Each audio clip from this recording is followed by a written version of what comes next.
الله وبركاته. الحمد لله وكفى وسلام على حبيبه المصطفى. أما بعد فأعوذ بالله من الشيطان الرجيم. بسم الله الرحمن الرحيم.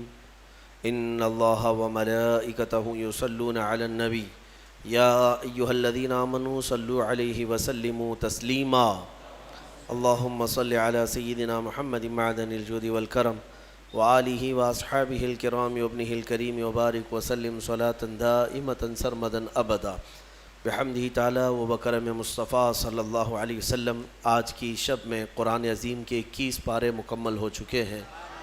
اللہ عز و جل بقیہ قرآن کے حصے کو صحیح تجوید سے پڑھنے اور آپ سب کو رغبت سے سننے کی توفیق عطا فرمائے.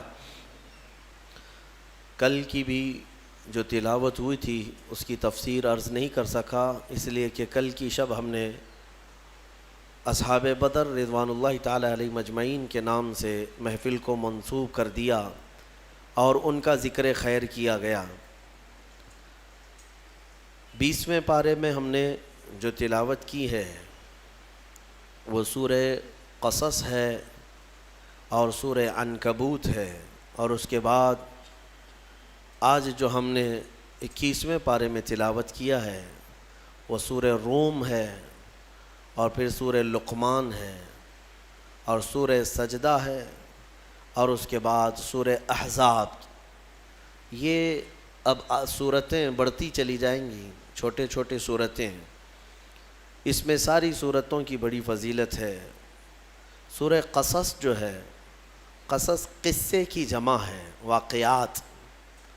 جیسے میں نے سورہ یوسف کے متعلق آپ کے سامنے عرض کیا تھا، اللہ نے فرمایا نحن نقص علیک احسن القصص، ہم آپ پر ایک بہترین قصہ سناتے ہیں.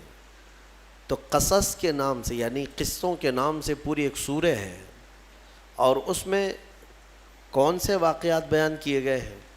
وہ سیدنا موسیٰ کلیم اللہ علیہ الصلوۃ والتسلیم کی پیدائش سے لے کر ان کے نبوت کے معاملات، اور پھر فرعون کے ساتھ ان کی جو مناظرے، مکالمے، مجادلے ہوئے، ان سب چیزوں کے متعلق اس میں بیان کیا گیا ہے. بات ایسی تھی کہ فرعون، ویسے میں آپ کو بتا دوں کہ فرعون کون ہے. فرعون صرف ایک شخص کا نام نہیں ہے. مصر کا جو بھی بادشاہ ہوتا تھا اس کا لقب فرعون ہوتا تھا. تقریباً 18 یا 19 فرعون آئے ہیں. جو بھی بادشاہ ہوتا تھا اس کا لقب تھا یہ فرعون. اکثر لوگ اس کو نام سمجھتے ہیں. فرعون بادشاہ کو وہاں کے مصر کے، اور نمرود عراق کے بادشاہ کو کہا جاتا ہے، اور ملک روم کا جو بادشاہ ہوتا تھا اس کو قیصر، اور ایران کا جو بادشاہ ہوتا اس کو کسریٰ کہا جاتا. یہ بادشاہوں کے لقب ہوا کرتے تھے، نام الگ ہے ان کے. اب جو موسیٰ علیہ السلام کے زمانے کا فرعون تھا وہ بڑا جری تھا، اسے طاقت پر غرور بھی تھا، گھمنڈ بھی تھا.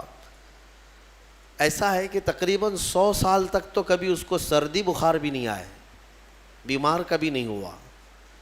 تو آدمی کو جب کوئی تکلیف نہ آئے تو وہ غرور میں بڑھ جاتا ہے، اور اسے ایسا لگنے لگتا ہے کہ میں سب سے پاورفل آدمی ہوں دنیا کا، مجھے کچھ ہو نہیں سکتا. تو یہی فرعون ہے جس نے اپنے زمانے میں یہ اعلان کیا تھا کہ لوگوں میں تمہارا رب ہوں، تمہارا بڑا رب میں ہوں، میری عبادت کرو. بات تو چل رہی تھی، اور لوگوں کو اپنی خدمت پر معمور کرنے کی بجائے اپنی عبادت پر معمور کرتا تھا. ہزاروں لوگ اس کو سجدہ بھی کرتے. ایک دن ایسا ہوا کہ فرعون نے خواب دیکھا، آسمان سے ایک تارا ٹوٹ کر اس کی گود میں گرا یا اس کے محل پہ گرا، اور پھر آگ لگ گئی اس کے محل میں. وہ گھبرا کر کے اٹھا. صبح نجومیوں کو، کاہنوں کو بلایا کہ اس خواب کی کوئی تعبیر صحیح بتا دے. بہتوں نے الگ الگ تعبیریں بتائی. پھر جو بڑے ماہر نجومی تھے انہوں نے کہا کہ اس خواب کی تعبیر یہ ہے کہ بنی اسرائیل خاندان میں ایک بچہ پیدا ہوگا جو تیری سلطنت کو ہلاک کر دے گا، تیری سلطنت کے ہلاک کرنے کا باعث بنے گا. خواب کی تعبیر سننے کے بعد شاہی فرمان جاری کر دیا اس نے کہ بنی اسرائیل میں آج کے بعد جو بھی لڑکا پیدا ہوگا اسے مار دیا جائے گا، کیونکہ وہ بچہ کہیں سلطنت کی ہلاک کرنے والا پیدا نہ ہو جائے. تو یہ اعلان کے بعد بنی اسرائیل خاندان میں جو بھی لڑکا پیدا ہوتا اسے مار دیا جاتا. یذبح ابناءہم ویستحیی نساءہم. قرآن میں ہے، اللہ فرماتا ہے وہ لوگ، یہ فرعون بیٹوں کو ذبح کر دیتا تھا اور لڑکیوں کو زندہ چھوڑ دیتا تھا. 1 سال کے اندر انہوں نے 12,000 بچوں کو ذبح کیا. پیدا ہوتے ہی قتل کر دیتے تھے. لڑکے کو زندہ رہنے کا حق نہیں تھا، صرف ڈر تھا. یہ وہ زمانہ ہے جب موسیٰ علیہ الصلوۃ والتسلیم کی بھی ولادت نہیں ہوئی، ولادت سے پہلے اتنے بچے مارے گئے. پھر اس کے درباریوں نے اس سے ریکویسٹ کیا کہ اگر ایسے سب مار دیے جائیں تو آپ کی خدمت کے لیے بچے کہاں سے ملیں گے، جوان کون ہوگا؟ تو پھر 1 سال مارا جاتا، 1 سال چھوڑا جاتا. جیسے کورونا میں تخفیف دی جاتی ہے نا، ہاں، کہ صبح 6 بجے سے لے کر شام 6 بجے تک پابندی، 6 بجے کے بعد، یا پھر شام کے 6 بجے سے پابندی لگ جاتی ہے. بھائی 24 گھنٹے تو آنا ہی آنا ہے. وہ جو بچہ پیدا ہونا ہے وہ سال بھر یا دوسرے سال کبھی بھی پیدا ہوگا. لیکن اس زمانے کا بھی یہی قانون تھا جو کورونا کا ہے، کہ 1 دن چھٹی اور 1 دن ڈیوٹی. تو 1 سال نہیں مارا جائے گا اور 1 سال مارا جائے گا. اب یہ کیسے یقین کے ساتھ کہہ سکتے ہیں کہ جس سال نہیں مارا جا رہا ہے اس سال پیدا نہیں ہوگا بچہ؟ خیر، یہ دنیا کی لاجک ہے، ہمیں نہیں سمجھ میں آتی. یہ ان کی تھیوری ہے، ہمیں نہیں سمجھ میں آتی. سیٹرڈے سنڈے کو کیوں چھٹی ہوتی ہے کورونا کی، یا پھر رات کے بعد کیوں پابندی ہوتی ہے، ایک الگ مسئلہ ہے. تو 1 سال چھوڑا جاتا، 1 سال مارا جاتا. اتفاق ایسا کہ جس سال مارا جانے والا تھا اسی سال موسیٰ علیہ السلام کی پیدائش ہوئی. ان کی ماں حاملہ تھیں اور پیدا ہونے کا وقت جب قریب آیا تو اللہ تبارک و تعالیٰ جسے جہاں چاہے بچائے، ہاں، جس انداز میں چاہے وہ اللہ تعالیٰ حفاظت فرماتا ہے. تو موسیٰ علیہ السلام کی ماں کے دل میں اللہ نے بات القاء کی کہ تہ خانے میں چلی جائیں.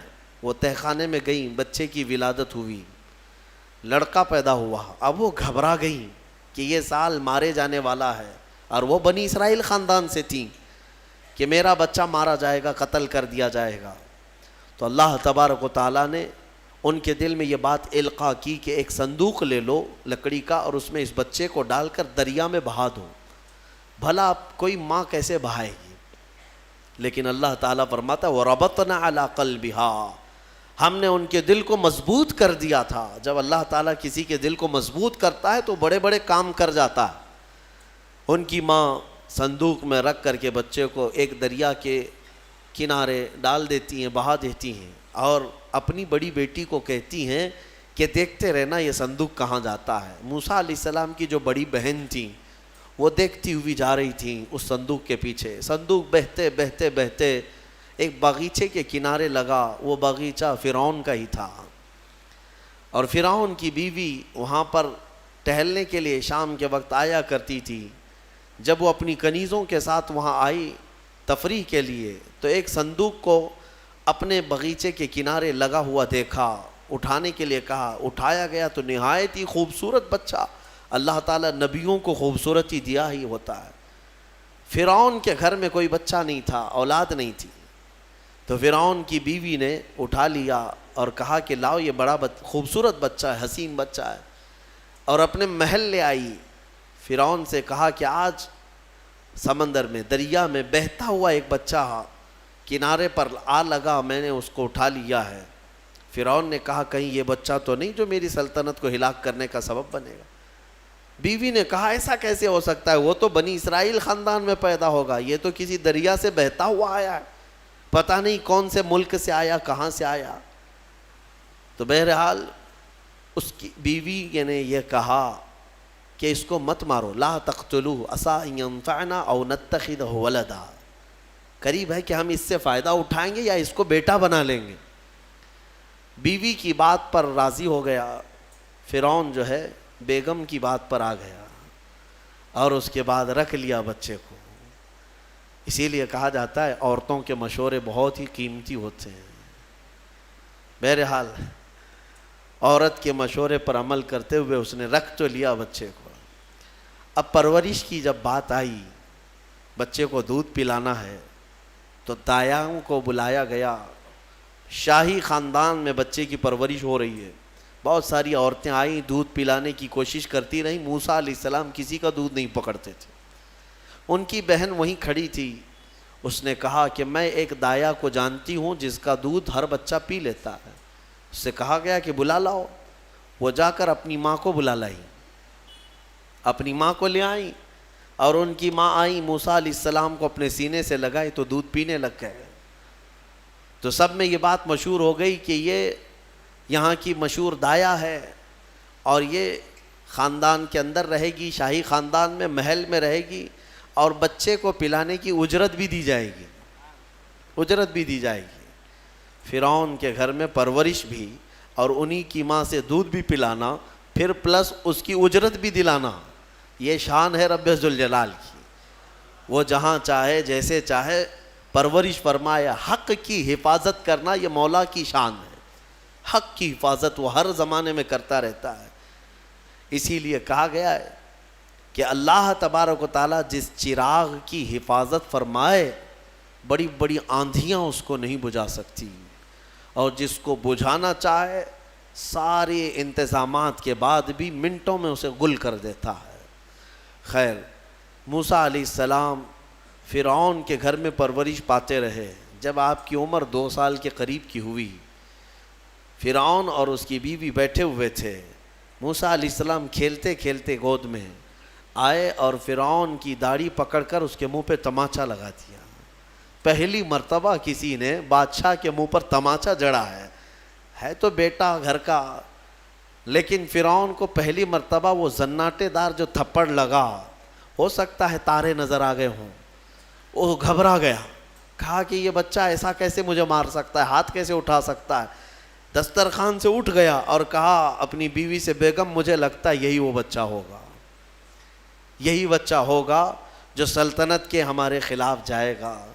پھر بیگم نے کہا ایسا کیسے ہو سکتا ہے، بچہ ہے، چھوٹا ہے، اور لاڑ پیار میں بچے ماں باپ کے ساتھ اس طرح کی حرکتیں کرتے ہیں۔ فرعون نے کہا نہیں، مجھے چیک کرنا ہے، یہ بچہ جاندار ہے، جانکار ہے، یہ جانتا ہے۔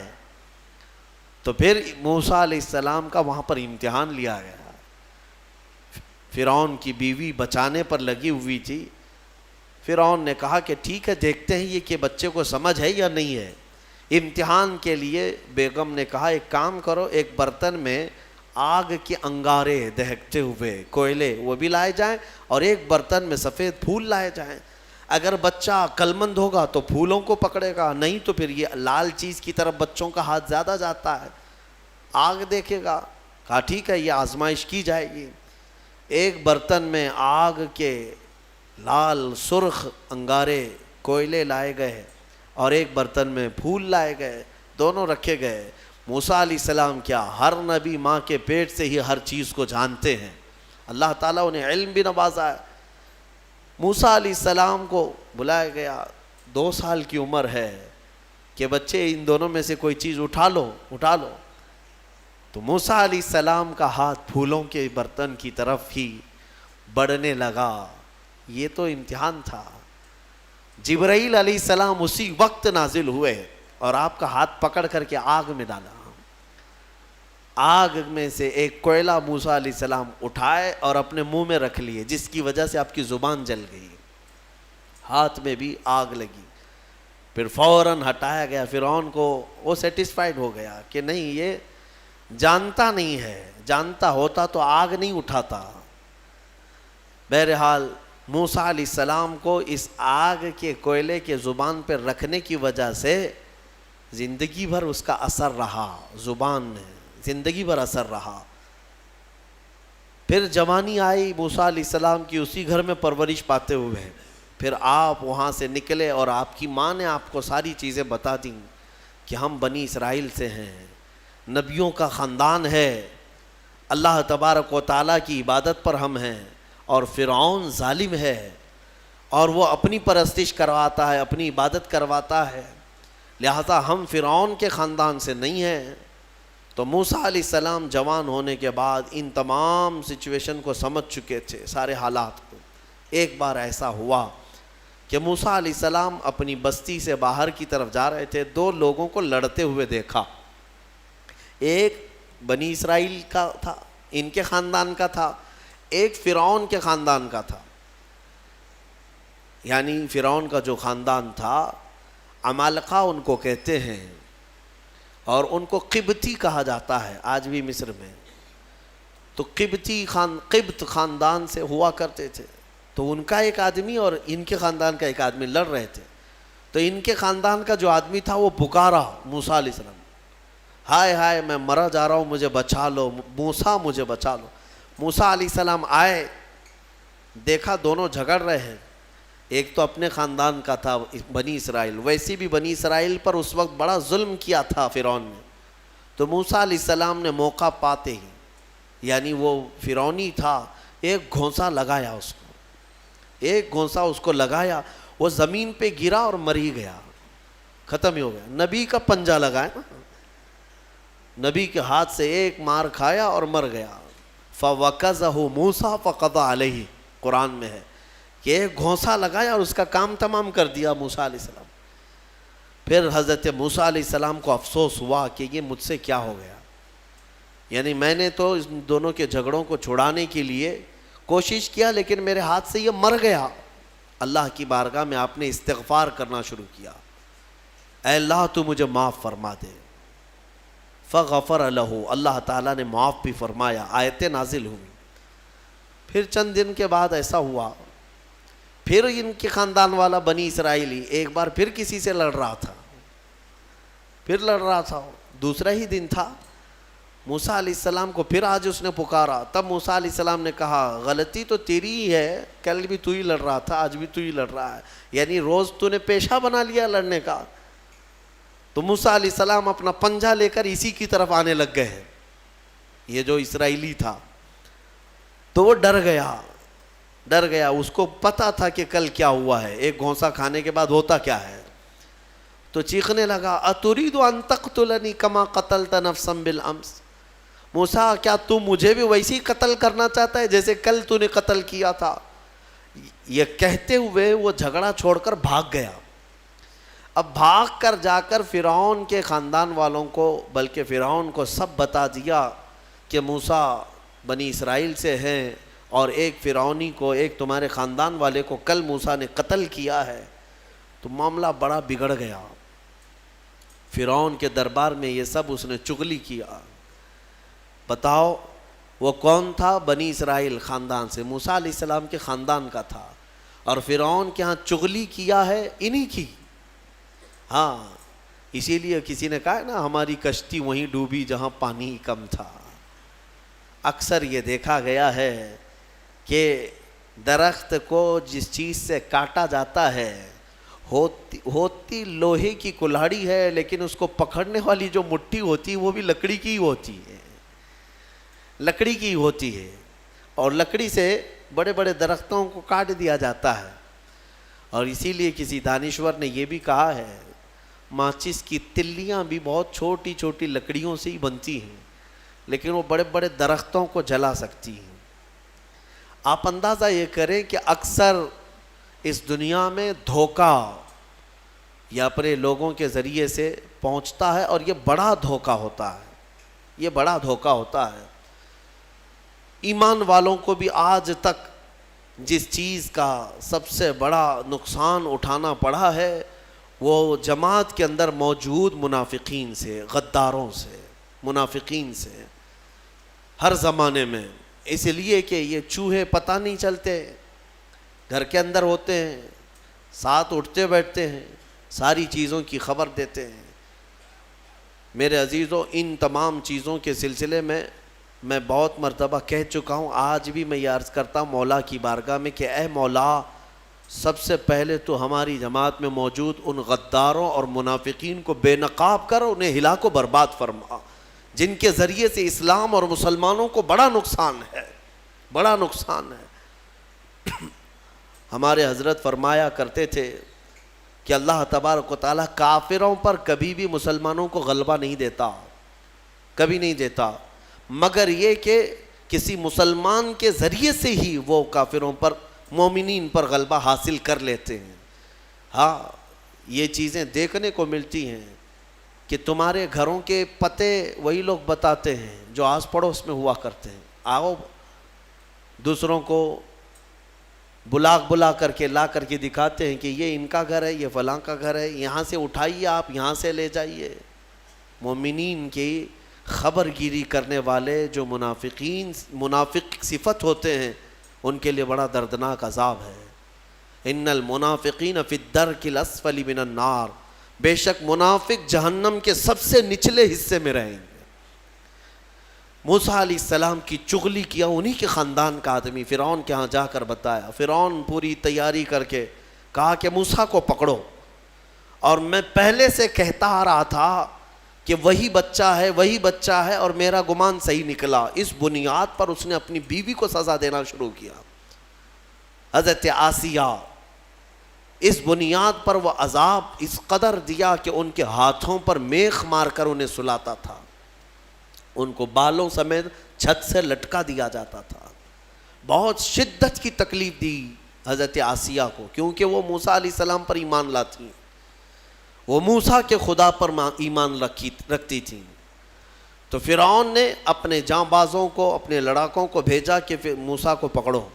وہ سب نکلے تو ایک ان کی اچھائی چاہنے والا، ان کا خیر خواہ شہر سے دوڑتا ہوا آیا۔ وجاء رجل من اقصى المدینة یسعی، دوڑتا ہوا آیا شہر سے اور کہا، قال یا موسیٰ ان الملأ یأتمرون بک لیقتلوک، فوج پیچھے سے آ رہی ہے تمہیں قتل کرنے کے لیے، تم یہاں سے فوراً نکل جاؤ، یہ بستی چھوڑ دو۔ حضرت موسیٰ علیہ السلام اس کی بات سن کر کے نکل پڑے۔ یہ مصر کی سرزمین تھی، چھوڑ کر کے آپ وہاں سے نکلے۔ فخرج منہا خائفا یترقب، وہاں سے خوف کے عالم میں نکلے تھے۔ موسیٰ علیہ السلام دوسری بستی پر چلے گئے، ایک ایسی جگہ پر گئے، یہ پورا واقعہ تفصیل سے سورہ قصص میں موجود ہے۔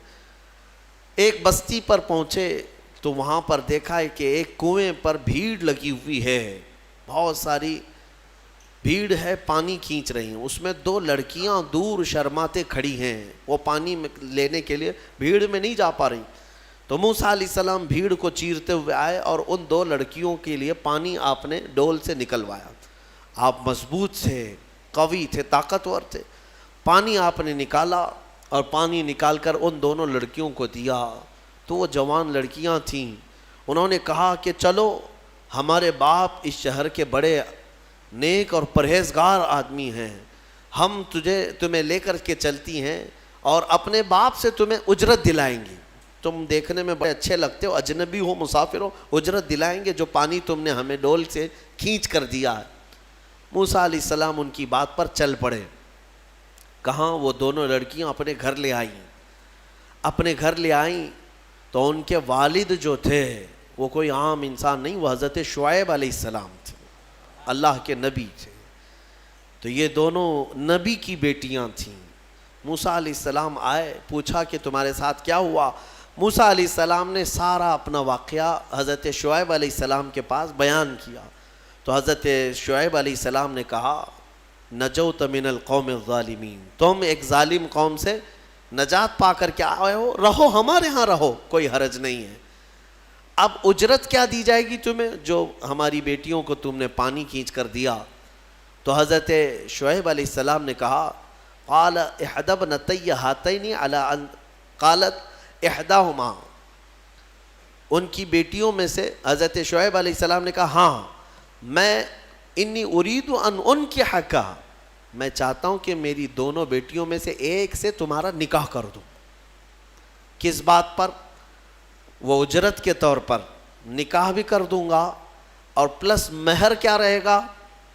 مہر میں یہ رہے گا کہ میرے باغیچہ ہے ایک، اس باغیچے میں 8 سال تک تمہیں رکھوالی کرنی ہوگی، 8 سال تک۔ حضرت موسیٰ علیہ السلام نے کہا ٹھیک ہے۔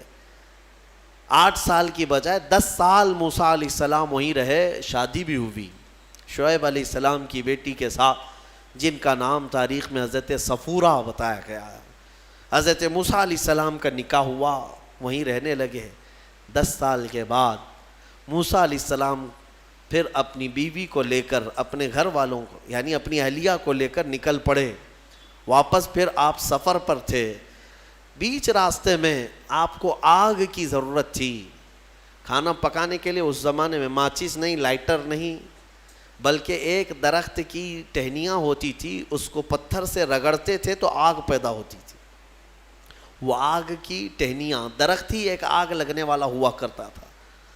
تو موسیٰ علیہ السلام وہ آگ لینے کے لیے پہاڑی پر چڑھے، اور جب وہاں پہنچے تو اللہ نے آپ کو نبوت کی تاج سے سرفراز فرمایا. جبرائیل علیہ السلام آئے اور آپ کو نبوت کے اعجاز سے سرفراز کیا گیا اور اعلان کیا گیا کہ اے موسیٰ، آپ اللہ کے جلیل القدر نبی ہیں اور رسول ہیں. اب آپ جائیں، اپنی اہلیہ کو لے کر واپس فرعون کے پاس جائیے، پھر آنا ہے آپ کو فرعون کی اس بھری سلطنت میں. موسیٰ علیہ السلام پہلے اپنے گھر آئے، اور اس کے بعد حضرت موسیٰ علیہ السلام جب آئے اپنی بیوی کو لے کر، تو اللہ تعالیٰ نے فرمایا اب جاؤ فرعون کے پاس، اس کو ہدایت کی تلقین کرو، تبلیغ کرو، اس سے کہو کہ اللہ وحدہ لا شریک کی عبادت کرے. لیکن جانے سے پہلے موسیٰ علیہ السلام کو اللہ نے ایک اور ٹریننگ سے گزارا. آپ کے ہاتھ میں ایک لکڑی ہوا کرتی تھی، چھڑی، جو آپ کا عصا تھا. اللہ نے فرمایا اے موسیٰ، اس لکڑی کو زمین پر چھوڑو. آپ نے زمین پر چھوڑ دیا. قال القها یا موسیٰ فالقاها فاذا هي حیۃ تسعى. قرآن کہتا ہے جیسے ہی موسیٰ علیہ السلام نے زمین پر اس لکڑی کو ڈالا، وہ ایک خوفناک اژدہا سانپ بن گیا. اژدہا اتنا خطرناک کہ لوگ دیکھیں تو ہیبت طاری ہو جائے. موسیٰ علیہ السلام پیچھے ہٹ گئے. اللہ فرماتا ہے خذھا ولا تخف، پکڑ لو اس کو، ڈرو مت. موسیٰ علیہ السلام دوبارہ اس سانپ کو پکڑتے ہیں تو پھر سے وہ لکڑی بن گیا. یہ معجزہ تھا موسیٰ علیہ السلام کا کہ لکڑی کو زمین پر ڈالو تو سانپ رینگنے والا، اور ہاتھ میں لے لو تو پھر لکڑی. دوسرا معجزہ تھا آپ کا کہ حضرت موسیٰ علیہ السلام سے کہا گیا وَضْمُمْ يَدَكَ إِلَى جَنَاحِكَ تَخْرُجْ بَيْضَاءَ مِنْ غَيْرِ سُوءٍ. آپ اپنے ہاتھ کو، مٹھی کو اپنے جیب میں ڈالو. ادخل یدک فی جیبک. آپ اپنے جیب میں اپنی مٹھی کو ڈالو، ہاتھ کو، اور جب ہاتھ جیب میں ڈال کر باہر نکالتے تو پورے ہاتھ میں سورج سے زیادہ روشنی چمکتی تھی. ہاتھ یوں کریں تو بہت تیز روشنی کہ رات کے وقت اگر آپ ہاتھ نکالیں تو پورا اجالا ہو جائے. یہ دوسرا معجزہ تھا حضرت موسیٰ علیہ السلام. یہ دو معجزے دے کر اللہ نے بھیجا فرعون کے پاس، جاؤ اور اس کو ایمان کی دعوت دو. اور حضرت موسیٰ علیہ السلام گئے فرعون کے مقابل میں. فرعون سے کہا میں واپس آ چکا ہوں اور میں اللہ کا نبی ہوں، اللہ کا رسول ہوں. فرعون نے کہا کون سے خدا کی عبادت کرتے ہو، کون ہے تیرا خدا؟ موسیٰ علیہ السلام نے فرمایا کہ میرا رب پورے کائنات کو پالنے والا ہے، جو تجھے بھی پیدا کیا مجھے بھی پیدا کیا، آ جا اس کی عبادت کی طرف. فرعون نے پوچھا تیرے پاس کیا نشانی ہے؟ حضرت موسیٰ علیہ السلام نے اپنی نشانیاں بتائی. اس کے بعد فرعون نے کہا یہ تو جادو ہے، موسیٰ تو 10 سال جادو سیکھ کر کے آیا. تو موسیٰ علیہ السلام نے فرمایا اگر یہ جادو ہے تو تیرے سلطنت میں جتنے جادوگر ہیں سب کو بلا لے، مقابلہ کیا جائے. تو فرعون کو جو یہ چیلنج ہوا تو فرعون نے سارے بڑے بڑے جادوگروں کو بلایا اور ایک میدان میں یہ مقابلہ ہونا تھا. حق اور باطل کا مقابلہ زمانے اول سے چلا آ رہا ہے. اقبال نے کہا ہے ستیزہ کار رہا ہے ازل سے تا امروز، شرار بولہبی سے چراغ مصطفی. ہمیشہ ایک میدان میں جب یہ مقابلہ ہونا طے پایا، بڑے بڑے جادوگر آئے. موسیٰ علیہ السلام نے کہا کہ تمہارا جو جادو ہے وہ بتاؤ. سب کے پاس چھوٹی چھوٹی رسیاں تھیں. وہ رسیاں انہوں نے زمین پر پھینکی تو سب رسیاں سانپ بن گئیں. سیم وہی چیز وہ بھی دکھانے لائے تھے. سب رسیاں سانپ بن گئی. شور مچ گیا. فرعون کے درباری کہنے لگے اتنے سانپ آ گئے. موسیٰ علیہ السلام کو حکم ہوا اللہ کی طرف سے آپ بھی اپنا سانپ چھوڑ دیں. آپ نے اپنا عصا زمین پر ڈالا. وہ اژدہا ایک منہ کھولا اور سارے سانپوں کو نگل گیا، اور دوسرا منہ کھولتا تو جادوگروں کو نگلتا.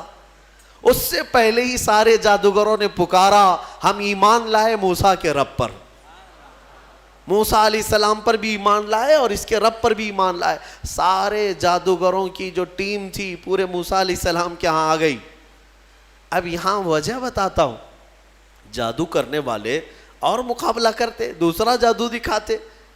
جادوگر سے مقابلہ کر سکتا ہے لیکن نبی سے کیسے کر سکتا ہے؟ وجہ یہ ہے, یہ جو جادو دکھتا ہے نا, یہ حقیقت نہیں ہوتی. اس کو شعبدہ بازی کہتے ہیں, یعنی نظر بندی, صرف نظروں کا دھوکہ, اس کو جادو کہا جاتا ہے. اور جادوگر جانتا ہے کہ میں نے لوگوں کی نظروں کو دھوکہ دیا, لیکن اس کو پتا ہوتا ہے حقیقت کیا ہے. جادوگر نے رسی ڈالا, اس کی نظر میں رسی ہی ہے, دنیا کی نظر میں سانپ ہے. آپ نے بھی دیکھے ہوں گے بہت سارے شعبدہ بازی کرنے والوں کو, گلاس میں پانی لیا, یوں اچھال دیا, پھول نکل پڑے. ہاں, اور بہت سارے, ارے جیب میں سے انڈا نکالا, کبوتر بنا دیا, 1 2 3 4 کبوتر اڑانے لگے. یہ تو ڈھکوسلا ہے, آستینوں میں چھپے ہوئے کبوتر ہوتے ہیں. لیکن باضابطہ جو شعبدہ بازی ہوتی ہے, یعنی نظر بندی, وہ اس طرح سے کی جاتی ہے. یوں ہاتھ اٹھائے اور میں یوں تمہارے سامنے سکے پھینک دیا, سونے کے سکے پھینکتے جا رہا ہوں, لیکن تم میں سے سارے لوگوں کو سکے نظر آ رہے ہیں. محفل ختم ہونے کے بعد ایک بھی سکہ ملتا کسی کو نہیں, اور نہ ہی جادوگر کو ملتا ہے. یہ شعبدہ بازی, نظروں کا دھوکہ. اور وہاں جو مقابلے میں آئے تھے موسیٰ علیہ السلام کے, وہ تو دیکھ رہے تھے کہ ہم نے جو رسیاں ڈالی ہیں, ہماری نظر میں رسیاں ہیں لیکن لوگوں کی نظروں میں سانپ ہے. لیکن موسیٰ علیہ السلام نے جو لکڑی ڈالی, وہ جادوگروں کو تو لکڑی دکھنا چاہیے کیونکہ وہ جادو جانتے ہیں, لیکن انہوں نے دیکھا موسیٰ علیہ السلام کی لکڑی لکڑی نہیں رہی, حقیقت میں سانپ بنا ہوا تھا. جادو اور معجزے میں فرق یہی ہے, جادو نظروں کا دھوکہ اور معجزہ حقیقت کی تبدیلی کو کہتے ہیں. حقیقت کی تبدیلی. حضرت موسیٰ علیہ السلام کا یہ معجزہ دیکھتے ہی وہ سارے جادوگر ایمان لے آئے.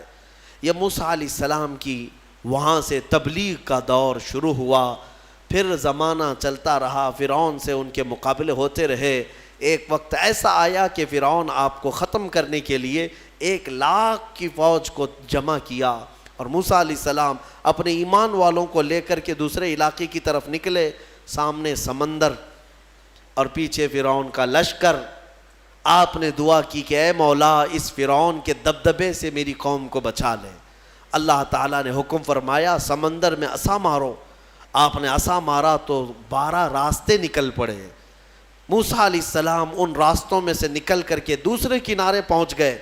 فرعون نے سوچا کہ یہ راستے ہمارے لیے بھی ہیں. سارا اس کا لشکر اور فرعون سب انہی راستوں میں آئے. بیچ راستے میں جیسے ہی پہنچے, اللہ نے سمندر کو حکم دیا کہ واپس جیسا تھا ویسے ہو جا. سمندر مل گیا اور ساری فوج آن کے آن میں غرق ہو گئی, ختم ہو گئی. یہ فرعون کو ہمیشہ کے لیے پانی میں اللہ تعالیٰ نے غرقاب کر دیا, ڈبو دیا. یہ موسیٰ علیہ السلام کی جو فتح مبین تھی, وہ 10 محرم الحرام عاشورہ کا دن تھا. ایمان والوں کی جو فتح مبین تھی. ایک بات یاد رکھیں, اللہ رب العزت جب مدد فرماتا ہے تو کن کن وادیوں سے نکالتا ہے اور کیسی کیسی طاقتوں سے بچا لاتا ہے. آج بھی میں آپ سب سے یہی کہوں گا کہ اگر کوئی آج یہ سمجھتا ہے کہ میں فرعون ہوں تو انتظار کر کہ اللہ موسیٰ بھی بھیجے گا. ہاں, مدد اللہ تبارک و تعالیٰ اہل حق کی نازل فرمائے گا. شروع میں ہو سکتا ہے اہل حق کمزور نظر آئیں, چھوٹے نظر آئیں, اور ان کی بستیاں کمزور, ان کے اسباب کمزور, لیکن مولا کریم کی طاقت اور اس کی مدد کمزور نہیں ہو سکتی. آج جو حکومتیں ہیں یہ تو میرے عزیزو فرعون کے سامنے لونگ الائچی کے برابر بھی نہیں ہیں. اس کے پاس جو تھی طاقتیں, اس طاقت کے سامنے ان کی جو طاقتیں ہیں وہ لونگ الائچی کے برابر بھی نہیں ہے. اس کے پاس جو ذخیرے تھے, جو اسباب تھے, پوری دنیا پر حکومت کر چکا تھا, پوری دنیا پر. فرعون ایک ایسا شخص ہے جس نے پوری دنیا پر تنہا حکومت کیا ہے. ایک ملک کو لے کر کے اگر کوئی آنکھیں دکھا رہا ہو اور یہ سمجھے کہ ہمیں کوئی ہٹا نہیں سکے گا, رب ذوالجلال قانون قدرت یہ رکھتا ہے کہ جب وہ پوری دنیا پر بادشاہت کرنے والے کو پانی سے ہلاک فرمائے گا تو باقی یہ ساری طاقتیں کچھ نہیں. انتظار کرو، رب ذوالجلال کی پکڑ آنے والی ہے. ان بطش ربک لشدید، بے شک تمہارے رب کی پکڑ بہت سخت ہے. اللہ تبارک و تعالی ہم سب کو ظالموں کے چنگل سے نجات عطا فرمائے. ایمان والوں کو مولا تعالیٰ قوت حیدری عطا فرمائے. غیب سے مولا نصرت و کامیابی ہمارے لیے نازل فرمائے. آج کی جو تلاوت ہوئی سورہ روم، سورہ لقمان، سورہ احزاب یا سجدہ، انشاءاللہ العزیز کل کی تفسیر میں ان کو ملا کر کے عرض کرنے کی کوشش کروں گا. وآخر دعوانا ان الحمدللہ رب العالمین.